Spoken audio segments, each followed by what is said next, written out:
시편 75편 6절 7절 말씀입니다. 무릇 높이는 일이 동쪽에서나 서쪽에서 말미암지 아니하며 남쪽에서도 말미암지 아니하고 오직 재판장이신 하나님이 이를 낮추시고 저를 높이시느니라. 아멘. 할렐루야. 하나님은 하나님을 가까이 하는 자를 사랑하십니다. 예배도 함께 나와 예배하는 여러분에게 하나님의 크신 사랑과 은혜가 넘쳐나기를 예수님의 이름으로 축복합니다. 축복합니다. 옆에 계신 분과 함께 인사하겠습니다. 하나님이 사랑하시는 성도님을 저도 사랑합니다. 저도 사랑합니다. 네, 오늘 우리에게 주신 하나님 말씀을 통해서 내가 믿는 하나님은 어떤 하나님이신 것 같아요? 오늘 주어에는 밖에 나갔는데 뭐 같아요? 여기 7절 나왔네요. 7절에 재판장이신 내가 믿는 하나님은 재판장이신 하나님이십니다. 내가 믿는 하나님은 재판장이신 하나님이십니다. 이런 제목으로 하나님 말씀을 증거하겠습니다. 드라마를 종종 볼 때마다요, 속상한 장면이 한두 가지가 아닙니다. 무엇이 속상하냐면은 착한 주인공이요, 터덕스럽고 시샘 많은 주연에게 일방적으로 당하는 장면들이 나오는 거예요. 이상한 어떤 무엇을 이게 어떻게 보면 사건의 실마리가 되는 것인데도 불구하고 이걸 조금 어떻게 하면 꼭 보면은 한 발 늦어요. 그죠? 악당들이 먼저 가고 그 뒤에 쫓아가서 그러니까 한 발 늦는 거 보니까 괜히 화가 나는 거야. 드라마 보면 처음에는 누가 잘 돼요? 네? 나쁜 사람들이 잘 되는 거야. 그러니까 잘못된 사람이란다. 근데 좀 착한 사람, 극 중에서 착한 사람, 주인공은 맨날 뒷북치는 거야. 그죠? 맨날 쫓아가면 뒷북이야. 한 발 늦고. 진짜 속상해요. 그러니까 어떻게 해요? 그런 장면을 볼 때마다 우리는 누구 편이에요? 마음 착한 사람 편이 되어가지고, 이제는 그 주인공 한 편이 되어가지고, 애를 태우고, 이제 어떻게 함께 안타까워 합니다. 그래서 어쩌면 드라마에 몰입하는 우리 모습, 그렇게 되어지는 이유가 뭘까? 우리 모두에게는 억울함이 있는 거예요. 우리 모두 다 억울함이 잠재되어 있어가지고요.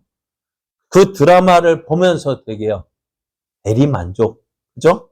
드라마 속에 불의를 참지 못하고 쉽게 흥분하고 악한 죄를 향해서 험한 말을 해보죠. 그러니까 언제부턴가 저도 이제는 드라마 이제 안 보려고 안 보긴 어쩌다 한번 보면은요, 어떻게 해야 돼요? 응? 꼭 주인공 드라마사하고 이야기가 돼요. 그죠? 왜 웃어요? 여러분도 그러신가요? 드라마하고 꼭 이야기가 돼. 또 어쩔 때 이놈의 뭐 하면은 꼭 그 대사가 나와. 뭐가 동화가 된 거야. 하나가 되어진 거예요. 근데 이 억울함, 그래 드라마를 보면서 저 착한 편, 주인공이 내 편이 주인공이 되어서 어떤 문제를 풀어나가는 우리 모습들.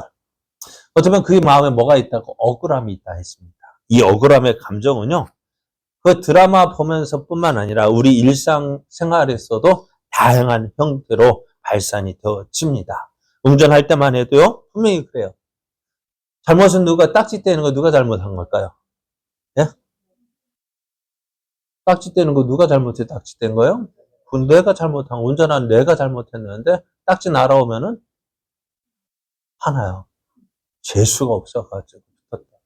그죠? 하필 왜 그때? 그죠? 하필 왜 그때 왜 밟았는지 모르겠어요. 좀 여유있게 가면 돼. 하필 왜 그때? 또 딱지 날아오면은, 속도 위반해서 날아오면은 꼭 몇 킬로예요? 11km 위반했다고. 이게 계획적인지 맞는 건지 꼭 11km야. 조금 늦추면 어떻다는 거야? 안 걸렸는데. 9kg면은 괜찮은데 꼭 11kg야. 9kg면은 2반 아닌데 11kg 됐다 하니까 2반이라고 날아오니까 얼마나 속상해요. 그러니까 어떻게 돼요? 그러니까 어떤 사람은 다치기도 하죠. 경찰가, 그래, 못할까, 신호위반 갔는데 경찰 딱 세우면 괜히 누구예요? 뭐예요? 잘못돼서 붙잡혔는데 재수 없어서 붙잡힌 거고, 그래서 재수 없어서 붙잡혔으니까 누구하고 따져? 경찰하고 한판 싸워야 되고요. 또 어떤 사람은요, 화가 나가지고요, 여기 서명하세요 하면은요, 서명하면 어떻게 될까요? 자기 이름을 사인해야 되는데, 강아지 하고 적어 놓는데요. 말이 좋아 강아지지 뭐예요? 아까, 이거 누구 새끼야? 내가 그러다, 이 고양이 새끼, 얘 새끼예요? 그것처럼 화가 나니까 억울한 그 감정을 그렇게 표현을 합니다. 그러다 보니까요. 참 우리는 그 억울함을 가지고 사는 사람. 그래서 여기서 말하는 억울함을 뭐라 해야 할까? 사필기자, 인가, 홍보 막 그렇게 이야기를 합니다. 근데 이 안에 조금 다른 종류의 진짜 억울함이 있어요. 온갖 공을 들이면서 시집을 대던 상대에게 내가 그를 사랑했고 그를 아꼈고 그를 좋아해서 내가 정성을 다했는데 돌아오는 게 뭘까요? 믿는 도끼에 발등 찍히면 어떨까요? 네? 어떨까요? 아프겠죠? 근데 모르는 사람한테 모르는 사람이라 덜 모르는 사람한테 좀 배신당하면 그래 괜찮은데 가장 가까웠던 사람들, 친척, 친구, 믿었던 사람의 배신을 당할 때 그 속쓰림은요, 어떨까요? 잊지 못할 거예요. 그래서 어떻게 할까요? 대부분의 사람이 보이는 반응은 크게 분노하고 두고 보자. 이를 바득바득 갈면서 이빨만 가는 게 아니라 복수의 칼을 가는 것이 보통 사람입니다. 어떻게 갚아줄까요? 내게 고통을 준 사람에게 동일한 고통을 가하면, 아니, 동일한 고통이 아니라 더 큰 고통을 주고 싶어요. 어떻게 하면, 그런데 어떨까요? 그래서 어떤 사람은요, 복수가 그 사람의 일생의 목표, 최대 목표로 삼는 경우가 참 많아요. 그렇죠. 드라마 같은 경우에도 누가. 그러니까 옛날에 중국 무협지 보면 꼭 맨날 복수야. 그래서 무협지 전개 내용은 똑같아요. 어느 날 갑자기, 네 봉면하고 나타난 사람이 그 가족을 싹 죽여버려요. 그런데 한 사람이 살아남아요. 그 한 사람이 어떻게 하다가 무슬고슬을 만나서 무술을 배워가지고 길을 하산하거라 해서 하산을 만났는데 어느 누가 갑자기 어려움 당한 사람이 있어. 그 사람을 도와줬는데 알고 보니까 뭐예요? 원수의 딸이든지 아들이든지 사랑하는 그 사람이 어떻게 해요? 사랑하는 사람이 되었죠. 그래서 어떻게 될까요? 복수해야 되느냐 말아야 되느냐. 그게 무협지 내용이고 대체로 우리 살아가는 그런데 그런 가운데서 목표가 뭐야? 어떻게 해서든지 원수를 갚아야지. 복수가 우리 인생의 최대 목표일 수도 있습니다. 그런데 이런 원수 갚는다면 어떻게 되어질까요? 원수를 갚으면은 그러니까 아까 무협지 얘기는 원수가 왜 나올까? 전에 먼저 그 사람도 어떻게 해요? 원수 갚는 이유가 뭘까요? 저는 이 사람이 우리 주변에 또 원수를 그렇게 몹쓸 했거든. 원수 갚다가 그렇게 원수로 인해서 죽고. 여러분 어떠세요? 누구 보면은 제가 전에 말씀드렸죠? 군대 이야기하면은 누가 나온다고요? 우리에게는 서시성을 가진 사람이 없어서 다행이에요. 서시성 가진 분 계세요? 다행히 없어서 다행이에요. 그 서씨만 나오면은. 그 이름도 예뻐. 제 덕이라고. 그래도 지금도 생각나면은 그래요. 얼마나 1년 아버지거든요. 그런데 그렇게 그래요. 지금 억울한 마음 가지고 있으면 지금 만나면 어떡할까요? 인사는 하는데 속으로는 부글부글 끓을 것 같아요. 그래서 안 만나게 해주시는 것 같아요. 네? 그래서 안 만나게 해주시는 것 같아요. 여러분 어떻습니까? 생각만 해도 부들부들 막 떨리는 사람 어떻게 그 억울함을 풀고 계십니까? 성경에도 억울한 사연을 지닌 사람이 수없이 많습니다. 그 중에 대표적 인물이 바로 다윗입니다. 다윗은 그가 충성스럽게 섬겼던 사울 왕에게 끝없이 살해 위협을 받았습니다. 아무 영문도 모른 채 다윗은 자신을 죽이려 날뛰는 사울의 눈을 피해서 강야를, 그러니까 강야 어떤 것이 힘들고 어려운 길이잖아. 그것을 전전해야만 했습니다. 하도 걱정인데 부모는 어디로요?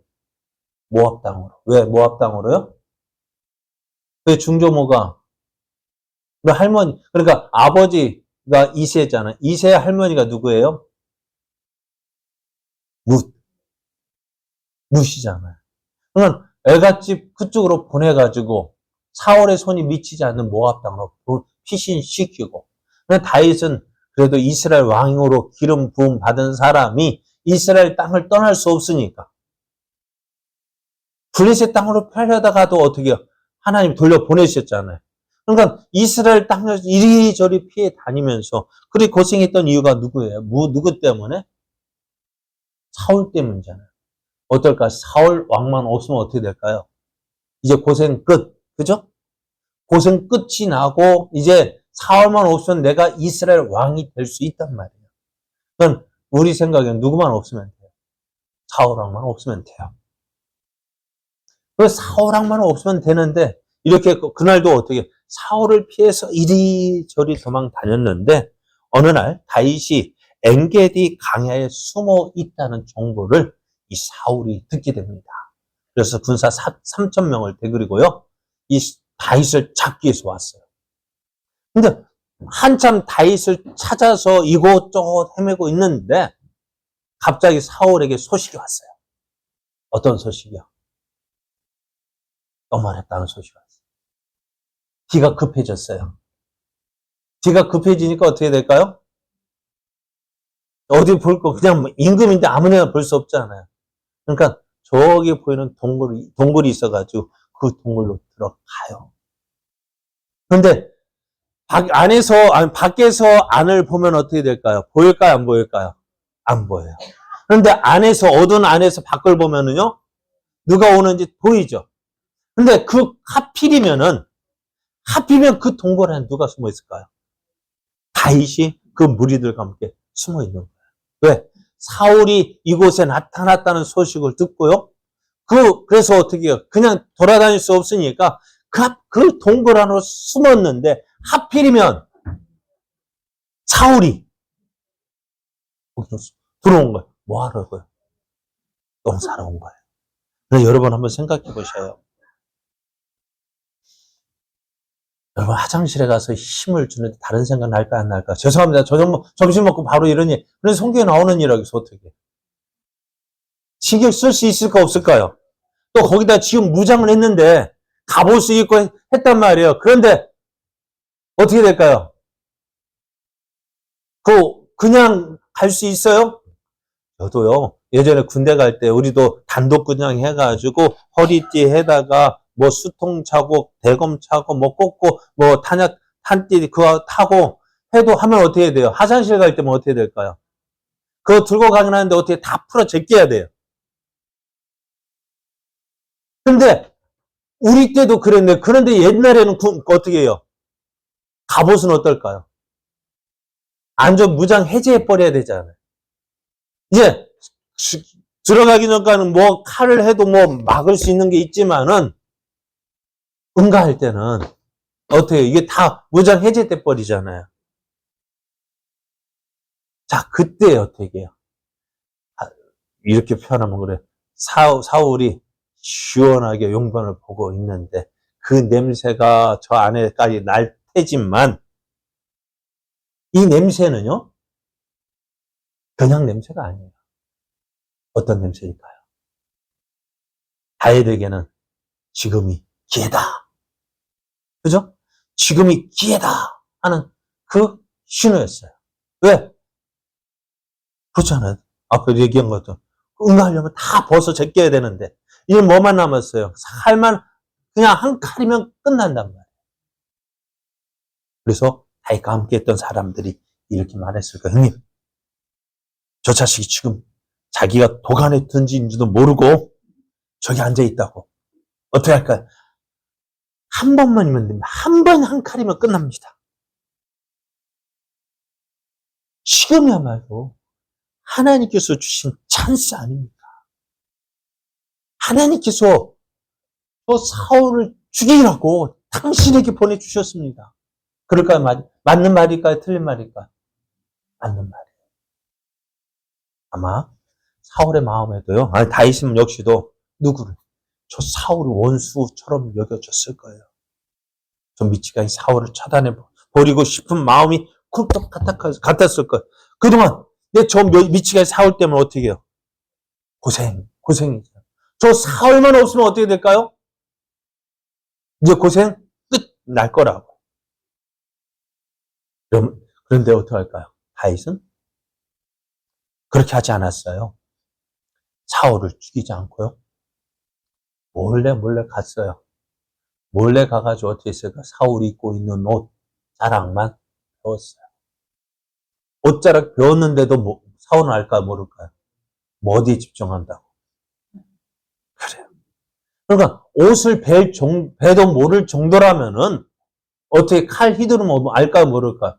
아무도 모르게 지도 새도 모르게 찍소리 못하고 그 자리에 위에 그냥 쓰러졌을 것 같아요. 그죠? 그런데 어떻게 할까요?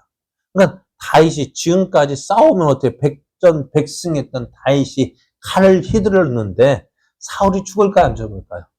죽을 수밖에 없는데. 그런데 어떡하죠? 사울을 죽이기 위해 칼을 휘두르는 게 쉬울까요? 몰래 가서 옷자락 베는 게 힘들까요? 쉬울까요? 어떤 게 쉬울까요? 네, 어떤 게 쉬울까요? 그냥 죽이는 게 쉬울 건데. 뭐 한다고 그렇게 조심해가지고 가서 옷자락을 벤단 말이에요. 자, 그때 다윗이 사울을 확 찔러 버렸더라면 다윗은 어떻게 했을까요?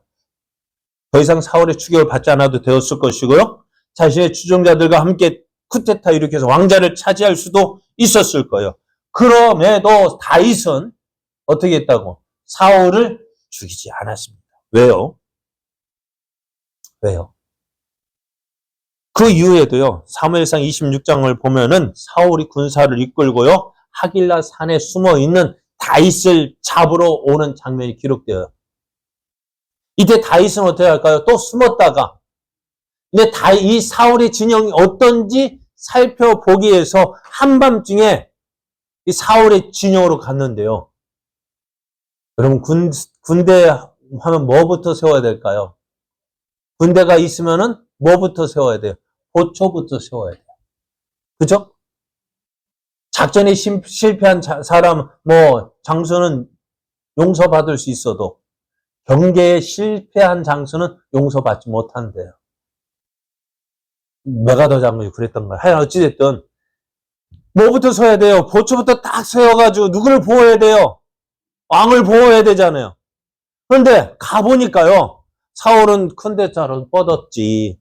그 옆에 있는 그 부하들도 다 뻗었지. 다 깨어있는 사람이 한 사람도 없는 거예요. 그러니까 어버가도 이거 누가 이렇게 채웠을까요? 우리 생각에는 누가 이렇게 채웠을까요? 아무리 그래도 그렇지 몇천 명이 와서 그렇게 와서 있는데 한두 사람은 깨어 있을 수 있잖아요. 근데 한 사람도 이게 다 잠자렸어. 그래 옆에 와가 누가 왔다 해도 모를 정도로 누가 이렇게 했을까요? 하나님 그랬을 거예요. 그러니까 부하들 뭐라 얘기할까요? 기회입니다. 다윗 원수를 갚을 기회입니다. 그런데 어떻게 했을까요? 그럼에도 다윗은 사울을 죽이지 않습니다. 참 답답하죠. 여러분 안 답답해요? 이런 사람 보면 어떡할까? 옆에 보면 진짜 답답해가지고 사이다 몇 병 먹어야 될 거야. 다윗은 왜 이렇게 했을까요? 다윗은 왜 이렇게 했을까요? 다윗은 성경을 보면 다윗은 하나님의 마음에 합한 자라고 이야기를 합니다. 다윗이 생각할 때는요, 하나님의 기름 부음을 받은 자, 누구요? 사울 왕. 왕을 내 손으로 죽이는 것은 하나님 보시기에 옳지 않은 일이라고 믿었습니다.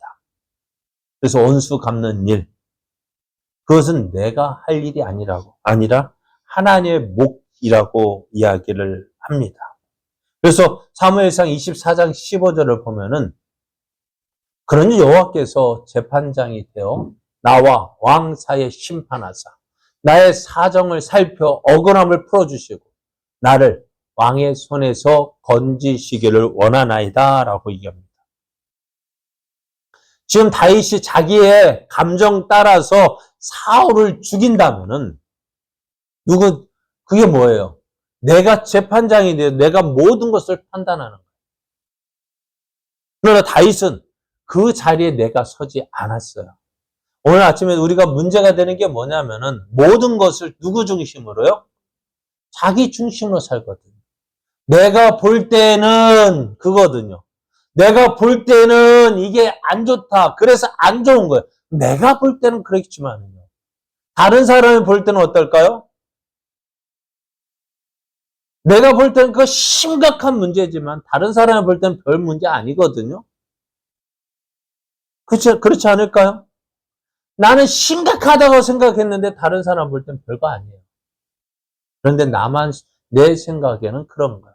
그러다 보면 어떻게 될까? 내가 볼 때는 이게 맞는데 다른 사람이 볼 때는 어떨까요?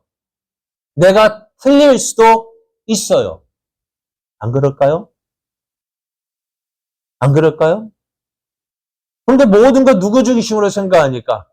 내 중심으로 생각하니까 내가 옳지, 내가 맞지. 그럼 옆에 안 따라오는 사람이 미운 거예요. 그리고 화가 나기도 하고요. 그런데 그 옳고 그름을 내가 그 판단하는 자리에 서지 않았어요. 다윗은 누구 편에? 나와 왕 사이에 심판하사. 누가? 하나님께서 재판장이 되어서.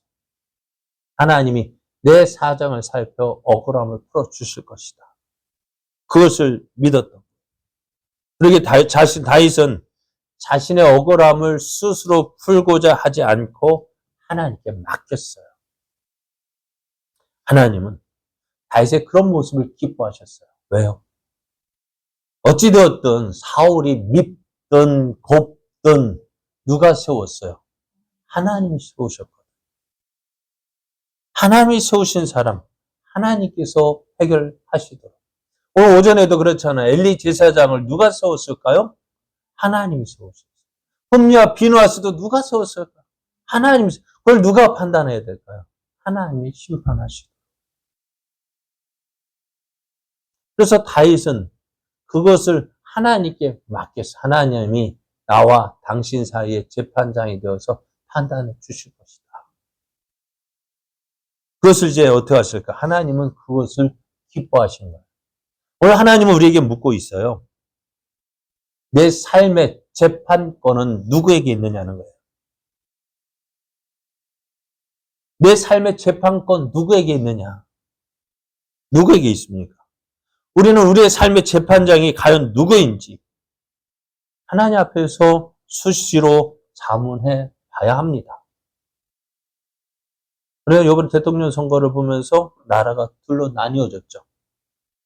항상 어쨌든 나뉘어지게 되어 있습니다만은 누가 좋고 누가 나쁘고 그 누구 생각일까요? 자기 생각 가지고. 자기 생각 가지고 이야기하는 거예요. 그러니까 어떻게 될까요? 내 생각 가지고 이야기하다 보니까 어떻게 돼요? 그러니까 내 편이 아니면 내 말에 동의하면 적이 되어버려요. 아, 그렇게 생각할 수도 있죠. 그죠? 모든 게 똑같이 나와 똑같은 생각을 할 수 있을까 없을까요? 너는 너고 나는 나고 그렇게 생각할 수도 있어요. 근데 그거 가지고 어떻게 할까요? 요즘에는요. 밥상에서는 뭐 얘기하지 말라고요. 애들 보고 시집 가라, 뭐 장가 가라 얘기하지 말고요. 그런 얘기 하지 말고 또 정치 얘기하지 말래요. 왜? 각각 다르니까. 각각 다르니까 어떻게 해야 돼요? 그러려냐고 넘어가십시오. 물론 저도, 제가 어쩌다 이야기하면, 그러려니 넘어가시오. 너는 그렇게 생각하는구나. 그러니까 넘어가시고요. 그거 가지고 싸워봤자 어떻게 될까요? 누구 손해일까요? 서로 손해요. 그렇게 친한 친구가 무엇 때문에, 이렇게 표현하면 그래요. 그 대통령이 지금 누가 돼도 나하고 무슨 관계 있을까요? 있을까요? 없을까요? 물론 내가 좋아하는 사람, 내가 찍은 사람 되는 거 좋지만은 그거 나한테 와가지고 고맙다 감사 인사 할까 안 할까요? 안 하거든요. 이 사람이 돼도 저도 몇 번 대통령 선거 해봤지만은 찍어줬다고 해서 고맙다 하는 사람 한 명도 없더라고. 가가지고 잘해주면 되고 못하면 그렇고. 오늘 하나님께서 우리에게 묻고 싶은 말이 뭐 이거예요. 내 삶의 재판장은 누구냐?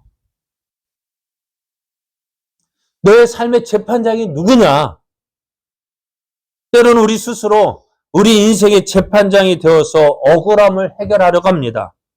갈수록 정의가 사라져가는 이 세대에는 많은 사람이 자신의 의로움을 나타내려고 합니다. 그럴수록 세상에는 크고 작은 비극이 일어나는 거예요. 우리는요, 우리 스스로 재판장 될 수 없어요. 왜요? 우리의 판단 능력과 분별력은 안전하지 못하거든요.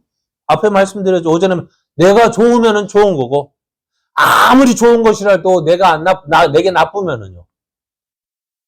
나쁜 거. 아까 그랬죠. 보통 경찰관 좋아요, 나빠요? 한번 물어볼게요. 경찰관 있으면 좋다. 없으면은 좋다. 근데 없으면 좋을 때 있잖아요. 하필이면 왜 그때 나타나가지고 딱지 끊어. 그죠? 그때 없었으면 좋고. 근데 나는 괜찮은데 다른 사람 딱지 끊으면은 무서워하고. 참 그게 그러니까요. 내가 재판장이 되면 될까 안 될까요? 안 되는 거예요. 사람 옳게 분별 못해요. 그러니까 하나님께서 우리에게 재판하지 말래요. 판단하지 말래요. 그러니까 우리 내면 안에 어느 정도의 억울함이 따리를 틀고 있어요. 원수 같은 누군가의 얼굴이 또다시 불현듯 떠올라 짜증이 날 때가 한두 번이 아닐 수도 있어요. 나에게도 분명 그런 원수가 있습니다. 그놈의 원수들 어디에 있을까요? 그놈의 원수들 어디에 있을까요? 네 원수는 누구라고요?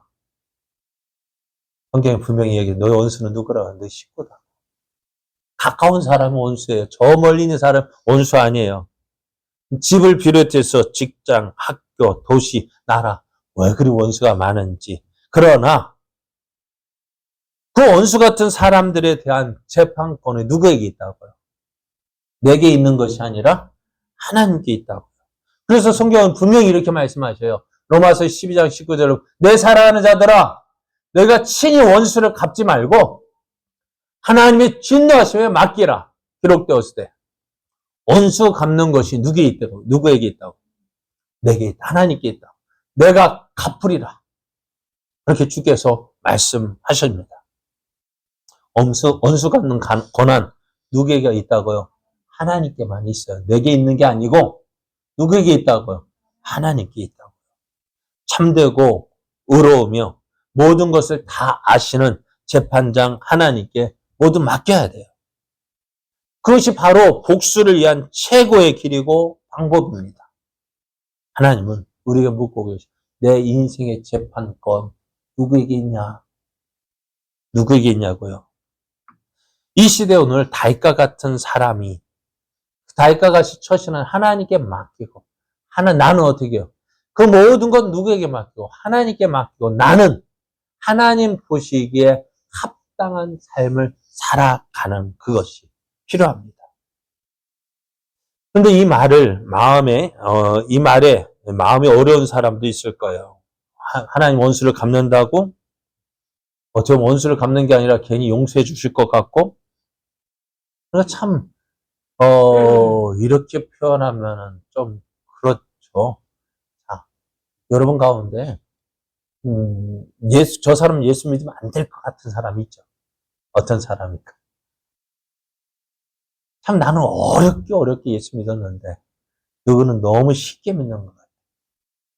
근데 너무 쉽게 믿다 보면 또 복도 왜 그리 많이 받는지. 잘 먹고 잘 사는 사람이, 나같이 어렵고 힘들게 산 사람이 예수님 믿고 하나님 복 받으면 좋은데, 그렇지 않아서 잘 먹고 잘 사는 것이, 거기다 또 예수님 믿고, 거기다 또 잘 살면 어떻게, 괜찮아요? 안 괜찮아요? 참, 그럴 것 같아요.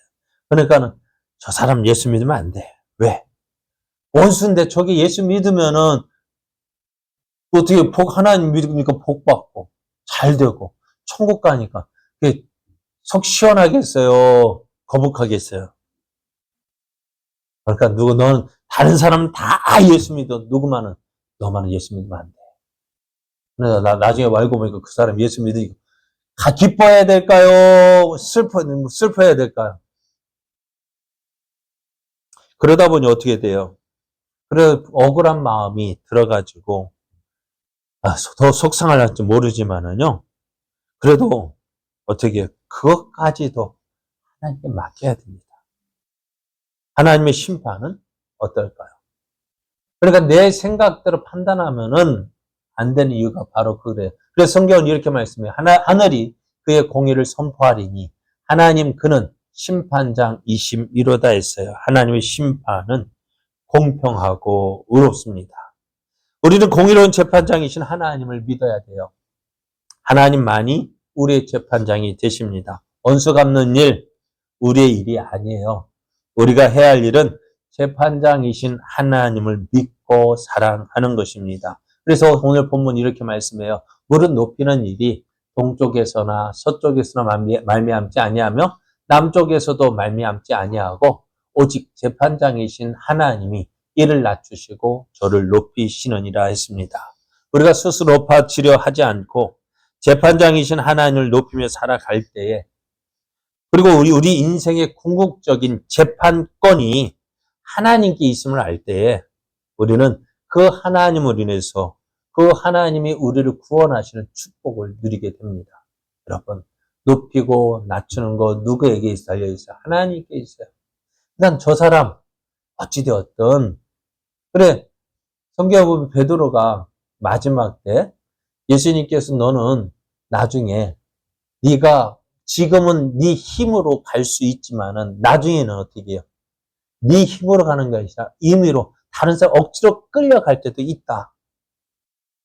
그건 어떻게 보면 베드로가 어떻게 죽어야 할지 이야기하는데 그러니까 베드로가 궁금해서 예수님 품에 안겨있던 사람 누굴까요? 요한을 보니까 그럼 예수님 얘는 어떻게 되는데요? 그거 네가 알 바 아니야. 네가 알 바 아니야. 너는 너에게 주어진 길을 가면 돼. 오늘 우리도 그렇습니다. 오늘 다른 사람 어찌 되었든 우리가 그것에 개의치 말고요. 내가 하나님 앞에서 어떻게 행해야 될지 그것을 생각하고 그대로 살아가면 돼요.